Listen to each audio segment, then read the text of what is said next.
प्रभु यीशु मसीह के मधुर और मीठे नाम में आज दिनांक 17 सितंबर दिन शनिवार को हम आप सब अपम के श्रोताओं का हार्दिक स्वागत करते हैं। आज के दिन के लिए जो वचन है वो लिया गया है जकरिया नबी की पुस्तक उसका 10 अध्याय 3 पद। वचन इस प्रकार से कहता है, मेरा क्रोध चरवाहों पर भड़का है और मैं उन बकरों को दंड दूंगा, क्योंकि सेनाओं का यहोवा अपने झुंड अर्थात यहूदा के घराने का हाल देखने आएगा और लड़ाई में उनको अपना हिष्ट-पुष्ट घोड़ा से बनाएगा। यहोवा आपसे भेंट करेगा और युद्ध में आपको अपना राजकीय घोड़ा बनाएगा। कहने का तात्पर्य यह है कि वह आपके जीवन की हर परिस्थितियों में आपको मजबूत करेगा और अपनी सामर्थ्य से भरेगा। जब हम परमेश्वर के लिए तैयार होते हैं और हम उसको अपना जीवन देते हैं तो परमेश्वर हमें युद्ध के घोड़े के समान बनाता है। क्या आपको पता है कि युद्ध के घोड़े की क्या विशेषताएं होती हैं? अय्यूब, यहोवा ने उसके गुण अय्यूब को प्रकट किया। यहोवा यूं कहता है, अय्यूब की पुस्तक उसका 39 अध्याय 19 पद से लेकर 25 पद तक, कि क्या तूने घोड़े को उसका बल दिया है?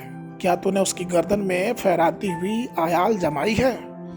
क्या उसको टिड्डी किसी उछलने की शक्ति तू देता है?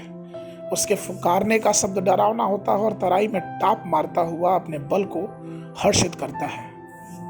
वह हथियारबंदों का सामना करने को निकल पड़ता है और वो डर की बात पर हंसता और कभी घबराता नहीं और तलवार से पीछे नहीं हटता। तरकश और चमकता हुआ सांग और भाला भी उस पर खड़खड़ाता है। वह रीस और क्रोध के मारे भूमि को निगलता है।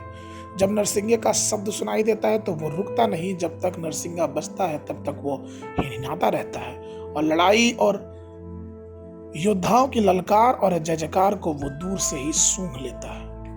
कहने का तात्पर्य है कि युद्ध के लिए जो घोड़ा तैयार होता है उसकी इतनी ढेर सारी विशेषताएं परमेश्वर ने बताया। क्या आप युद्ध के घोड़े बनने के लिए तैयार है उस परमेश्वर के लिए?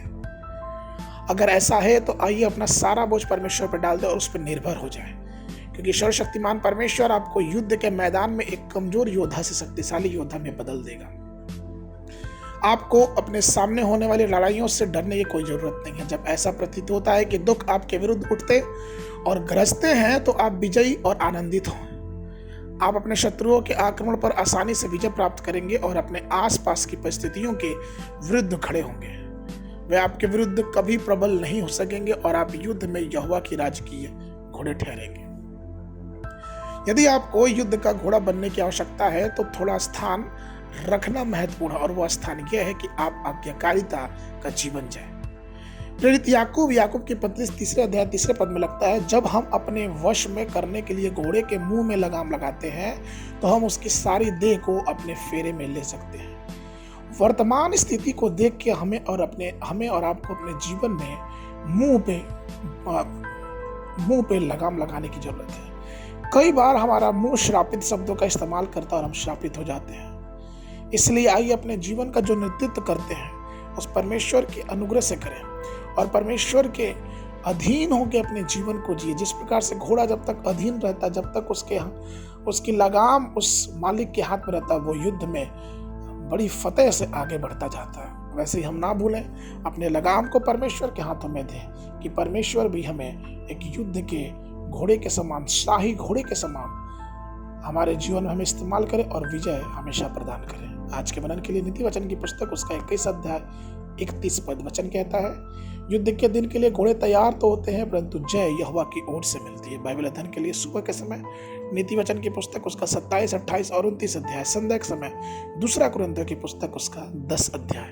परमेश्वर आप सबको बहुतायत की आशीष देवे।